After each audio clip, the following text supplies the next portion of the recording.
Hello students, welcome to IASBYHEART. Welcome to today's comprehensive editorial analysis. இன்னைக்கு analysisல என்னென்ன articles இருக்குன்னு பார்க்கலாம். அதுக்கு முன்னாடி I advise you students to in addition to watching this video, I'll advise you to read the highlighted newspaper which we are providing in our blog. The link is given in the description box below. So without any further delay, let's get into today's video.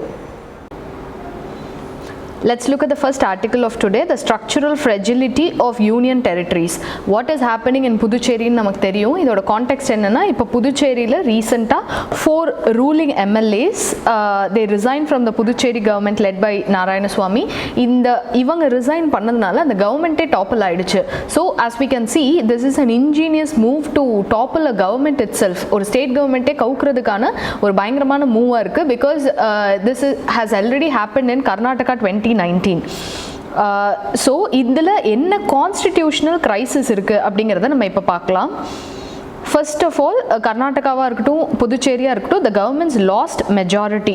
They actually lost majority they lost it and went out of office. Resigning from the membership is actually everyone's right. Ana eppa resign pannanum appadina the speaker should make sure that the resignation is voluntary and genuine and it's not forced.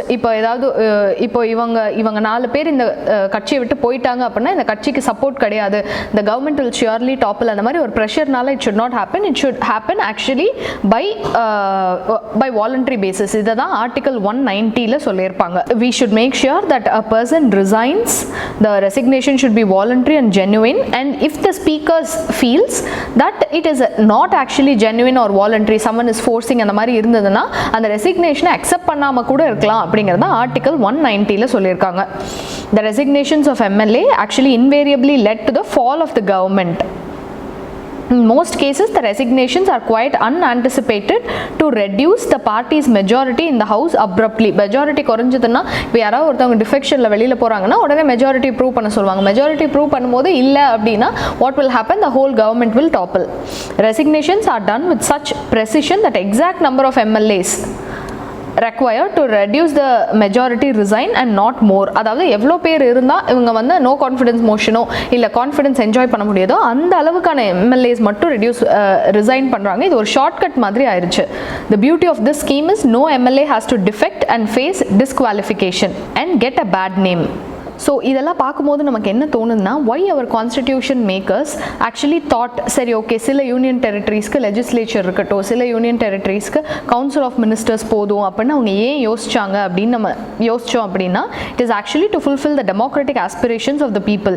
சில union டெரிட்டரிஸ்க்கு அதாவது these union territories will be directly administered by the president அப்படின்னு சொன்னோன்னா it does not actually meet the democratic aspirations of the people according to article 239 அப்படின்றது தான் சில union டெரிட்டரிஸ்க்கு மட்டும் council of ministers போதும், சில இதுக்கு லெஜிஸ்லேச்சர் வேணும் அப்படின்னு நம்ம முடிவு பண்ணோம். The constitutional reveals that this professed aim has often been actually defeated by the union. அதுதான் நம்ம பார்க்குறோம். பிகாஸ் சில சமயம் நம்ம லெஜிஸ்லேச்சர் இருந்தாலுமே it is control by the union only directly or indirectly. அதனால இதை வச்சதுக்கான எய்மே நமக்கு போகுது அப்படின்னு சொல்கிறாங்க. Article 239 ஆக்சுவலாக என்ன சொல்லுவாங்க அப்படின்னு பார்த்தீங்கன்னா, that every union territory shall be administered by the president to such an extent that he thinks fit through an administrator appointed by him or அந்த administrator அப்படிங்கிறது யாருன்னா, இப்போ எப்படி state governor is an agent of the centro, அந்த மாதிரி union டெரிட்டரிக்கு lieutenant கவர்னரோ இல்லை அட்மினிஸ்ட்ரேட்டரோ யாரோமோ he is nothing but representative of the president. Article 239A was originally brought in 1962 to enable the parliament to create legislature for UTs. அதுபடியாக தான் இது வந்ததே. 1962 தான் இது வருது. Constitutional composition பார்த்துக்கிட்டிங்கன்னா, legislature is a body that is elected or partly nominated. There can be council of ministers without legislature or there can be a legislature with council of as well as with council of ministers. அதாவது for example இப்போ புதுச்சேரிலாம் எடுத்துக்கிட்டிங்கன்னா it has council of ministers and also a legislature அந்த மாதிரி சொல்கிறாங்க. A legislature without council of minister or council of minister without legislature is a conceptual absurdity. அதாவது it can exist only in concept but reality la rendu perume they have to work in tandem. A legislature is the law making body and a legislative proposal is initiated by the government which is responsible to the legislature. The government is responsible. அதாவது நம்ம எப்படி சொல்லுவோம்னா, the executive is responsible to the legislature is responsible to the people as a whole. neither can the legislature exist without council of minister nor council of minister can exist without the legislature. இதுதான் நம்ம ஃபர்ஸ்டே பார்த்தோம். They have to work both in tandem. A simple amendment in the Government of Union Territories Act 1963 can create legislature with more than 50% nominated members. ஆனால் இன்னும் நம்ம அதை பண்ணல. This can be easily done. The Government of Union Territories Act provide for 33 member house for Puducherry, of whom 3 are to be nominated by the central government. So central government enna pannuchu, 3 from a ruling party it has nominated without consulting the government. இப்போ ரீசெண்டாக ஒரு supreme court verdict நம்ம பார்த்தோன்னா நமக்கு தெரியும் that union government is not required to consult the state government for nominating members to the assembly, and the nominated members have same right to vote as elected members. அப்படின்னா this Supreme Court said, and Supreme Court too took a technical view on the matter of nomination and did not go into the need to specify எந்தெந்த ஃபீல்டில் தான் அவங்களை nominate பண்ணணும், sports, arts, literature அந்த மாதிரி அதெல்லாம் சொல்லலை. But nominated people will have equal rights, equal voting rights as the people who have been elected. இதுவே நம்ம national NCT Delhi vs Union of India 2019 article எடுத்துக்கிட்டிங்கன்னா, the constitutional bench had said that the administrator should not misuse this power to frustrate the functioning of the elected government அப்படின்றத சொல்லியிருக்காங்க. So இப்போ எதுக்கு nomination வேணும் முக்கியமாக அப்படின்னு நம்ம பார்த்தோம்னா, ஃபார் எக்ஸாம்பிள் ராஜ்யசபாவில் under article 80 under article 80 people are nominated to Rajya Sabha. namak theriyum Sachin Tendulkar, Mary Kom, they were all nominated. The purpose is to enable the house to draw on the expertise of those eminent members, people who are expert in their own fields. avangala nama nominate பண்ணனும் அப்படிங்கறத இந்த ஆர்டிகிளோட எய்மே, article 80 ஓட எய்மே. But in the case of nomination to Puducherry, no such qualification, article 239 ஏல பார்த்தீங்கன்னா இல்லைனா union territories act இது ரெண்டுலேயுமே no such qualification is laid down for Puducherry. If a different party runs the government in UT, this provision will be used by the union government with a vengeance, like what happened in the Puducherry. இப்போ state government வேற ஒருத்தவங்க இருக்காங்க, central government வேற ஒருத்தவங்க இருக்காங்கன்னா, இந்த nominate பண்ணுற அந்த 3 பேரை the ruling party will make sure that the people who support the central government are nominated in the state government. Then what will happen? Ruckus will happen. The power vested in the administrator, so the power vested in the administrator, who is known as the lieutenant governor, having a legislature, has to bear this out. Adavadhu he has to make sure that things happen in a peaceful manner. The administrator has the right to disagree with the decisions. The administrator has the right to disagree with the decisions of the Council of Ministers and then refer to the President for the final decision. The President decides on the advice of the union government, etc. The administrator can disagree with all the crucial decisions taken by the state government. இந்த மாதிரி என்ன நடக்கும்னா, there will surely be ஒரு friction or cold war between the state government and the அதாவது elected government and the administrator or lieutenant governor. அதுதான் ஆக்சுவலாக இந்த சினாரியோவில் நடந்திருக்கு. இது நடக்கிறதுக்கான காரணம் because the laws are not very clear அப்படிங்கிறதா சொல்கிறாங்க. Section 44 of the government union territories provision vests the power in the administrator to express his or her disagreement and refer the matter to the president and then take action he or she deems fit. அதாவது in total disregard of the elected government. யூஸ்வலாக நம்ம பார்த்தோன்னா தெரியும், people elect பண்ண கவர்மெண்ட்டுக்கு தான் நிறைய power இருக்கும். ஆனால் இது கிளியராக கொடுக்காததுனால the nominated people or the lieutenant governor or the administrator, he has more powers. இப்போது நம்ம administration of Puducherry versus administration of New Delhi நம்ம பார்த்துக்கிட்டோம் அப்படின்னு பார்த்தீங்கன்னா, in Puducherry the conflict is between lieutenant governor and chief minister. இது திரும்ப நடந்துகிட்டே இருந்த ஒரு விஷயம் தான். A frustrated chief minister at last had to knock the door of Rashtrapati Bhavan. He has to go and seek the help of the governor. Okay, seeking the removal of lieutenant governor. அதே மாதிரி டெல்லியில் என்ன நடந்ததுன்னு பார்த்தீங்கன்னா, it often hears complaints against lieutenant governor about non-cooperative federalism. ஒன்று நமக்கு தெரியும் cooperative federalism, இன்னொன்று என்ன நடக்குதுன்னா non-cooperative federalism.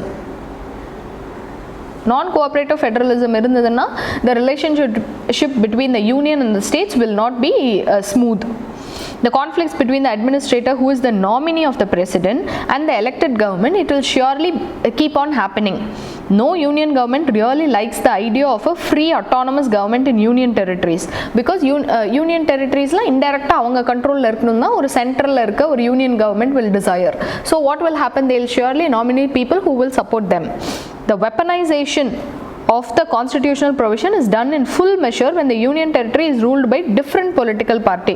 So in the union territories, in the governor, in the loopholes in the law, idellame நம்ம ஒரு weapon மாதிரி யூஸ் பண்ண ஆரம்பிச்சிட்டோம். Therefore the Puducherry development has tremendous political significance. The structural fragility of union territories of the Indian Federation, which makes it easier by the powerful operators, we should make sure that these loopholes are not misused, and the redemption for the harried governments of these territories lies in the removal of the legal and constitutional provisions which enable the administrator to breathe down the neck of the elected government. அதாவது அவங்க கான்ஸ்டண்ட்டாக அவங்கள force பண்ணிகிட்டே இல்லைனா அவங்க என்ன பண்ணுறாங்க அதை கான்ஸ்டண்ட்டாக கிரிட்டிசைஸ் பண்ணிட்டே இல்லாமல் ஒருத்தவங்க வேலை இப்போ என்ன சொல்கிறது அவங்களோட ப்ராக்ரஸை அவங்க காட்ட விடாமல் கான்ஸ்டண்ட்டாக கிரிட்டிசைஸ் பண்ணிட்டே இருந்தால் எப்படி இருக்குமோ அந்த மாதிரி இருக்கக்கூடாது.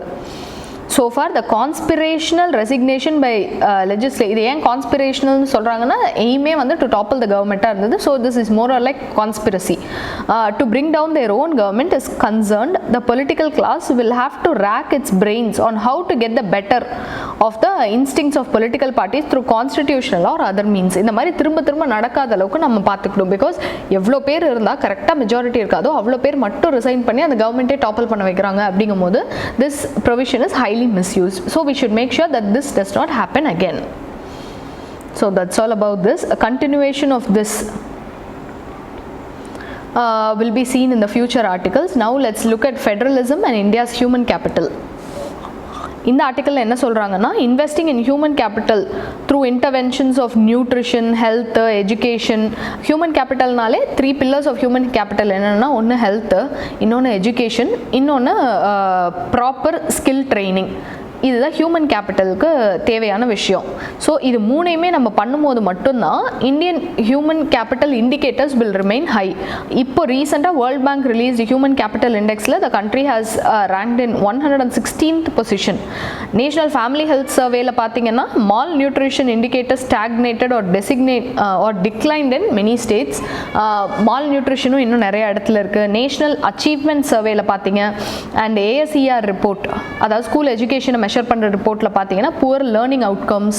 இன் addition there is a little convergence across states. This is a cause of concern as these statistics could worsen because COVID pandemicல ஆல்ரெடி எல்லாமே வந்து ஆன்லைன் லேர்னிங்காக போயிட்டுருக்கு. Not every people is getting எஜுகேஷன்லேயே அவ்வளோ இன்இக்வாலிட்டி இருக்குது. People who have smart phones, who have the knowledge, parents யாரெல்லாம் வந்து குழந்தைங்களுக்கு சொல்லித்தர முடியுமோ அவங்கெல்லாம் ஆன்லைன் கிளாஸ் எடுக்கிறாங்க. பேரண்ட்ஸ் இல்லிட்ரேட்டாக இருந்தால் அந்த குழந்தைங்களுக்கு அன்ஃபார்ச்சுனேட்லி அதை கற்றுக்கவே முடியாது. அந்த மாதிரி நிறைய இன்இக்வாலிட்டிஸ் இருக்கும்போது these human capital indicators are supposed to worsen. The National Health Policy of 2017 highlighted the need for intervention to address malnutrition on the basis of Niti Aayog's National Nutrition Strategy or Poshan Abhiyan. இது எல்லாமே எது கீழே வருதுன்னா integrated child development scheme கீழே வருது. Mission Poshan 2.0 அந்த Samagra Shiksha Abhiyan has been the centre's flagship scheme. இந்த article ஃபுல்லாமே what are the schemes taken அதை பற்றி தான் சொல்கிறாங்க. So India spends only 4% of its GDP as public expenditure on human capital. அதாவது 1% ஹெல்த்லையும் 3% எஜுகேஷன்லையும் நம்ம ஸ்பெண்ட் பண்ணுறோம். This is very very less because ஹெல்த்லேயே we have to reach about 6% of GDP. So அப்போ நம்ம ஹியூமன் கேபிட்டல் ஸ்பெண்டிங்கை இன்னும் கொஞ்சம் இன்க்ரீஸ் ஆகணும். இது முக்கியமாக நம்ம ஏன் பண்ணுறதில்ல அப்படின்னு நம்ம பார்த்தீங்கன்னா, the main reason is India's record with decentralisation. Studies have backed that demonstrating a positive correlation between decentralization and human capital. 14th Finance Commission என்ன சொன்னாங்க, 42% of the tax should be shared with the state நம்ம சொன்னோம். and fortunately the central government has also agreed. அதுக்கேற்ற மாதிரி we should plan and make sure that the budgetary allocation for human capital is increased. The constitution dividing powers between the first 2 tiers, அதாவது center, state, as per the 3 list under the 7th schedule. While public health is in the state list, the broader subject of economic and social planning is in the concurrent list. In 1976 education was shifted from state list to concurrent list. The placement of the subject in the concurrent list indicates the presence of overarching consideration that warrants, அதாவது இந்த விஷயத்துக்கெல்லாம் என்ன விஷயத்துக்கெல்லாம் centre state ரெண்டும் mingle ஆகி involve ஆகணுமோ அந்த விஷயம்லாம் தான் கன்கரண்ட் லிஸ்ட்டில் இருக்கும். இது நமக்கு தெரியும். இந்த கன்கரண்ட் லிஸ்ட் 7th ஷெட்யூலில் இருக்குது. ஸோ எஜுகேஷன் அப்புறம் வந்து எக்கனாமிக் அண்ட் சோஷியல் பிளானிங் இதெல்லாம் கன்கரண்ட் லிஸ்ட்டில் இருக்கிறதோட மீனிங் என்னன்னு நம்ம பார்த்துக்கிட்டோம்னா சென்டரோட இன்வால்வ்மெண்ட்டும் இதில் ரொம்ப முக்கியம் அப்படிங்கிறது நமக்கு தெரிய வருது. To address this vertical imbalance, the Constitution provides for fiscal transfers. அதுதான் இப்போ நம்ம பார்த்தோம். 42% devolution of taxes. 73rd and 74th Amendment bolstered decentralization with constitutionally recognizing panchayats, municipalities. நம்ம எப்படி போகிறோம்னா டாப் டவுன் அப்ரோச் போகிறோம். இது வந்து டீசென்ட்ரலைசேஷன் நம்ம பண்ணோம் அப்படின்னா this will be better அப்படின்றத சொல்கிறாங்க. These include education, health, sanitation, social welfare for panchayats, public health, socio-economic development, etc. However, the Constitution lets states determine how they are empowered, resulting in vast disparities in the roles played by the third tier government. For example, இப்போ panchayat system வந்து தமிழ்நாட்டில் பயங்கரமாக ரொம்ப நல்லா work பண்ணலாம், அதே ஜார்க்கண்டில் ஒர்க்கே பண்ணாமல் இருக்கலாம், சத்தீஸ்கரில் ஒர்க் பண்ணலாம். இந்த மாதிரி நம்ம இந்த தேர்ட் டயர் ஆஃப் கவர்மெண்ட்டை வச்சு ஒரு ஸ்டேட்டோட நிறைய விஷயம், ஃபார் எக்ஸாம்பிள் ஸ்டேட் ஜிடிபியாக இருக்கட்டும், இல்லை த கிராஸ் என்ரோல்மெண்ட் ரேஷியோவாக இருக்கட்டும், இந்த மாதிரி நிறைய விஷயம் it is changing especially because of the effectiveness. அதாவது எவ்வளோ தூரம் இந்த third tier of the government work பண்றாங்களோ அதை பொறுத்து தான் எல்லாமே இருக்குங்கிற அளவுக்கு மாறுது. Centrally sponsored schemes have formed a sizable chunk of intergovernmental fiscal transfers, almost 23% of transfers to states. 282 article என்ன சொல்றாங்கன்னா miscellaneous financial provisions which fall under distribution of revenue between union and taxes அப்படிங்கிறது article 282ல சொல்றாங்க. It is usually meant for special, temporary and ad hoc schemes. So states too have been responsible for centralization. Many states do not clearly demarcate or devolve functions. அதனால நம்ம இப்போ ஸ்டேட்டுக்கு நம்பி நம்ம ஒரு வேலையை கொடுக்குறோம், it is not doing properly progress தெரிய மாட்டேங்குது, people are still in poverty, many people are suffering na, then what will happen? Centralization, we'll go back to centralization. So இந்த decentralization as per Gandhi advocate பண்ண மாதிரி நம்ம பண்ணணும் அப்படின்னு நினைச்சோம்னா the states should take responsibility. Collection of property tax, major source of revenue for third tier of government, அதாவது panchayat etcetera, is very low in India compared to 3% of GDP in some other nation. நம்மளதுல 0.2% of GDP. So it is very low. We should make sure that இந்த ஏதாவது இப்போ நம்ம work பண்ணுறதுக்கு நமக்கு finance இருந்தால் மட்டும்தான் நம்மளால் எஃபெக்டிவாக ஒர்க் பண்ண முடியும். இல்லைனா the third tier of government will not be able to work. Many states have not constituted or completed these commissions on time, and hence the 15th Finance Commission recommended no grants after March 2024 to any state that does not comply with the constitutional provisions. So 2024 deadline வச்சு அதுக்குள்ள if the states are not complying அவங்களுக்கு அந்த financial devolution நடக்காது. For states to play a big role in human capital, the interventions they need adequate fiscal resources. The center should refrain from offsetting tax devolution, cost sharing ratio of centrally sponsored schemes, increasing cess, அதெல்லாம் பண்ணாம அந்த proper sharing இருக்கணும். இப்போ Cessna chess surcharge இது எல்லாமே central government மட்டும் தான் போகும். they need not share it, they usually will not share it with the state government. so increasing number of cesses நம்ம போடுறோம், ஃபினான்ஸ் கமிஷன் ஒரு சைடில் சொன்ன 42% நம்ம அக்செப்ட் பண்ணுறோம், இன்னொரு சைடு செஸ் இன்க்ரீஸ் பண்ணுறோம்னா இந்த கவர்மெண்ட்டுக்கு சென்ட்ரல் கவர்மெண்ட்டுக்கு வர வேண்டிய ரெவன்யூ இன்டெரக்டாக வந்துட்டே தான் இருக்கும். ஸோ இந்த மாதிரி ஷார்ட்கட் மெத்தட்ஸ்லாம் யூஸ் பண்ணாமல் we should make sure that we both work and grow. Concomitantly, the heavy reliance on centrally sponsored schemes should be reduced, and tax devolution and grants and aid should be the primary source of vertical fiscal transfers. So வந்து இப்போ 90% and 10% அப்படி நம்ம போடுறது, அப்புறம் 50% அப்படின்னு centrally sponsored schemes மாற்றுறது, அந்த மாதிரிலாம் இல்லாமல் we should make sure if the state government is implementing, it is implementing in full vigor in both in letter and spirit. Panchayats and municipalities need to be vested with functions listed in the 11th and 12th schedule. நமக்கு தெரியும் 11th schedule is villages, 12th is urban municipalities. அந்த மாதிரி இருக்கும்போது we should make sure that we give them enough freedom first to explore. And this article, this talks about the Myanmar, what happened to Aung San Suu Kyi, எப்படி வந்து Rohingya கிரைசிஸில் she lost a face, அதாவது global peace Nobel peace prize winner எப்படி இப்படி ஒரு crisis, இப்படி ஒரு humanitarian crisis நடக்குது அப்படிங்கும் போது எப்படி அவங்களோட இமேஜ் குறைஞ்சதோ, இப்போ one good thing in this bad thing of Myanmar ஸ்கூ என்னன்னு பார்த்தீங்கன்னா the image of Aung San Suu Kyi is again rising அப்படின்னு நம்ம பார்க்கலாம். அது இல்லாமல் what are the problems the country is facing, what it should have done அப்படிங்கிறதையும் இந்த ஆர்டிக்கலில் டிஸ்கஸ் பண்ணியிருக்காங்க. And this talks about Union Health Minister இப்போ ரீசெண்டாக பார்த்தீங்கன்னா நம்ம இவ்வளோ மில்லியன் டோசஸ், அதே மாதிரி old people and people with கோமார்பிடிட்டிஸ்க்கும் vaccine is open from March 1 அப்படின்னு சொல்லியிருக்காங்க. இப்போது இதில் நம்ம கவனிக்க வேண்டிய விஷயம் என்னென்னா, இந்தியா எய்ம் பண்ண இவ்வளோ மில்லியன் டோசஸ்னு we have aimed, அதுலேயே we were able to achieve only half of it. அதில் செகண்ட் டோஸ், அதாவது ஒரு 12 வீக் கேப் கொடுத்து செகண்ட் டோஸ் அப்படின்னு நம்ம கொடுக்குறதா இருந்தோம். அந்த செகண்ட் டோஸ் போடுறதுக்கு ஃபர்ஸ்ட் டோஸ் போட்டதில் ஒரு பாதி பீப்புள் தான் வராங்க. So this heavily shows that there is vaccine hesitancy among people, especially doctors கிட்ட கூட, people who should have been very confident, அவங்க கிட்டே vaccine hesitancy இருக்கு. அதுக்கு what we should do, what is the need for speed, how we will meet the target. இப்போதைக்கு நம்ம 15% of the target தான் cover பண்ணியிருக்கோம். எப்படி நம்ம இதை இன்னமுமே மீட் பண்ணுறது அப்படிங்கிறது இந்த டேட்டா பாயிண்டில் உங்களுக்கு தெரியும். And this is இது வந்து GS4 பெர்ஸ்பெக்டிவ்ல நீங்கள் படிக்கிறது தான் படிச்சுக்கலாம்.